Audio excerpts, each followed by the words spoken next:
when you tell China it'll cost so much to do something, they don't come out with a different answer. When engineers talk to each other, the language is not subject to interpretation. Otherwise, you couldn't build bridges. I think your structure meant this. Oh, no, the structure should be this thick. No, you can't do that. In science, technology, mathematics, chemistry, pharmacology, all that language is not subject to interpretation.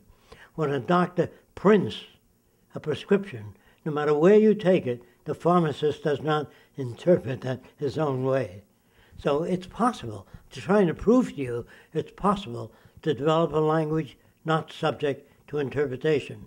The everyday language used by people has argument in it, it has confusion. That's why you have to go to a psychologist or a counselor, because your language is not clear. Because when you say something, I interpret what you say, goes through my head and comes out different.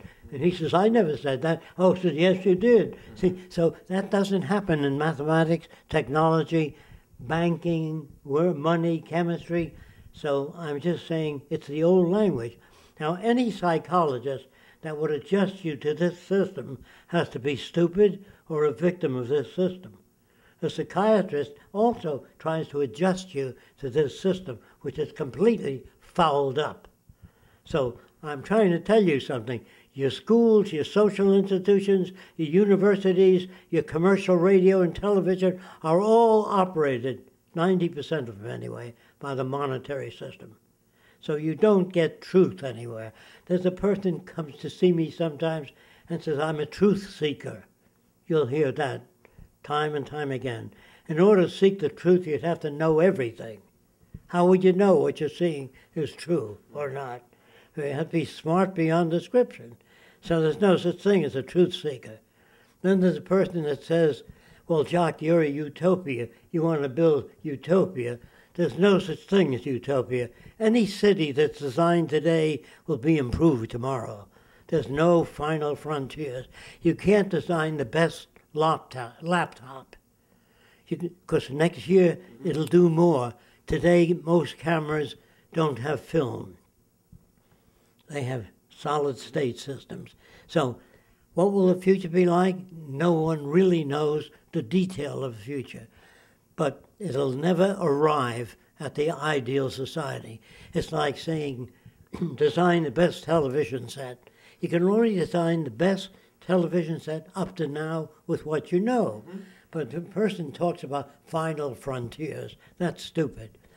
They also talk about intelligence. There's no such thing. An intelligent electrical engineer of 75 years ago couldn't get a job today. So what you call intelligence then is not intelligence now. So intelligence is an ongoing process. The more you learn as time goes on, you never get there. Is that clear? You can't design the best of anything. Then they tell you, at least we're civilized. No way. It's an ongoing process. A civilized country would not have war, crime, prisons, police. All those are byproducts of an insufficient culture. An insufficient culture makes laws. All man-made laws, I should say most of them, are worthless. When we sign treaties with other countries, if that treaty doesn't serve our interests, we will violate it. So treaties and laws are attempts made to control human behavior. The only laws that really count is natural law. If you don't eat nutritious food, get enough sleep, no matter what your philosophy is, you get sick. So if you have a population larger than that which the area can support, you'll have starvation and territorial disputes. As long as you have a population that coincides with the carrying capacity of the earth, you'll be able to get on. As long as you use science and technology and make all its findings available without patents, free of charge, to all the nations of the world. When you own patents on nutrition, drugs, medical devices, you hurt people. So the future, every human being will live very well. I'm not talking about a handout society. I think that What the Venus Project proposes is a society where everyone will live better than the wealthiest people today. Everyone. Now, is that possible? Let me give you an example.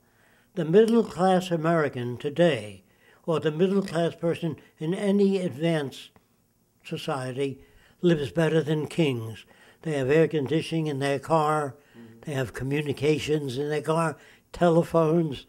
They fly and fly. Even the Arabs used to think of a magic carpet. The guy sat on the carpet and they flew around. And they thought that was fantastic.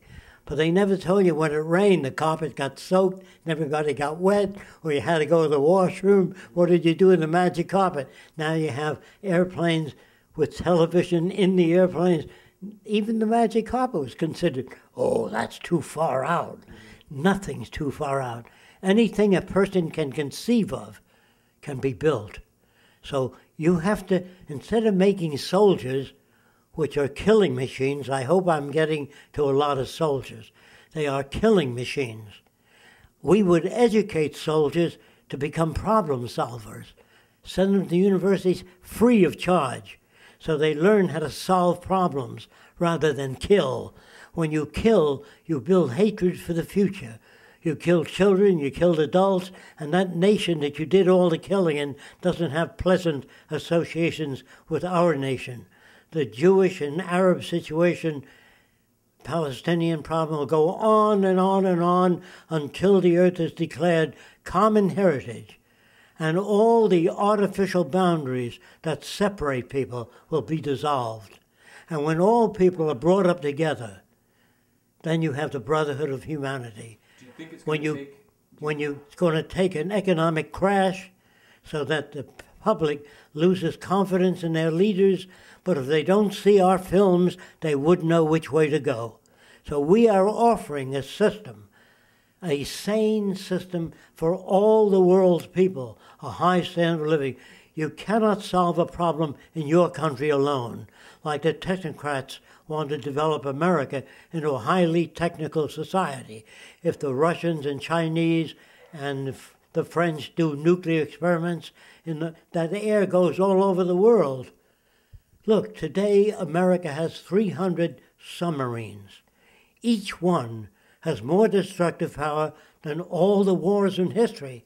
How stupid can you be? Then you got a building in Washington called the Pentagon, comprised of super stupid people. They are men there, military people, who think in terms of defending the country. There is no way to defend the country. Really no way. Because we have radar, and yet these people hijacked airplanes and flew into the towers because they didn't have an air force. I lived and worked at Pearl Harbor years ago, and I went to see military intelligence. This is 10 years before the attack on Pearl Harbor. And I said, all the planes are in a row. You should stagger them. So they said, don't you think we know what we're doing? I said, no. And they said, well, we do. I then went to the FBI in Hawaii and said, my name is Fresco. All the airplanes are in a row at Pearl Harbor. Well, we got radar in there and everything else. I said, they can be picked off. They said, well, when they get past Wake Island, we know about it. What if they hit Wake and Pearl Harbor at the same time? The airplanes ought to be staggered. I'm telling this to the FBI, and they said, well, don't you think military intelligence knows what it's doing? I said, no. And they said, well, we do. There was no recording made of that. So I told Larry King once on a show, if you have an airbag in front of you and you get hit on the side, your head goes right through the glass. The whole inside has to be an airbag. Do you understand what I'm saying? That's the way you solve problems. So instead of making killing machines, imagine what kind of world we would live in if we gave everybody a free college education, gave books to children free, and upgrade every child. You know that high school kids today hang out in malls? There's no place to go. There should be art centers, music centers, cultural centers, and we should give books to people for nothing.